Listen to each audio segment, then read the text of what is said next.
ರಾಷ್ಟ್ರೀಯ ಏಕ ದಿವಸ ಪ್ರತಿಜ್ಞಿಸುವುದೇನೆಂದರೆ ನಾನು ರಾಷ್ಟ್ರದ ಐಕ್ಯತೆ ಅಖಂಡತೆ ಮತ್ತು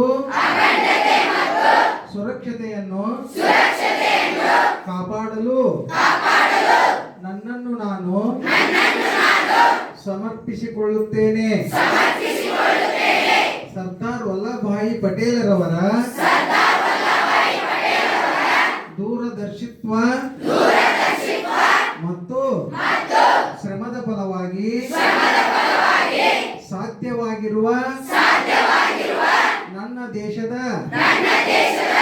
ಐಕ್ಯತೆಯ ಸ್ಫೂರ್ತಿಯ ಮನೋಭಾವನೆಯನ್ನು ನನ್ನ ದೇಶವಾಸಿಗಳಿಗೆ ಹರಡಲು ಶ್ರಮಿಸುತ್ತೇನೆ. ಅಲ್ಲದೆ ನಾನು ನನ್ನ ದೇಶದ ಆಂತರಿಕ ಭದ್ರತೆಯನ್ನು ಖಚಿತಪಡಿಸಿ ನನ್ನ ಕೊಡುಗೆಯನ್ನು ನೀಡುತ್ತೇನೆಂದು ಈ ಮೂಲಕ ಸಂಕಲ್ಪ ಮಾಡುತ್ತೇನೆ ಹಾಗೂ ಪ್ರತಿಜ್ಞೆ ಮಾಡುತ್ತೇನೆ. ಜೈ ಹಿಂದ್, ಜೈ ಕರ್ನಾಟಕ ಮಾತಾ ಕಿ.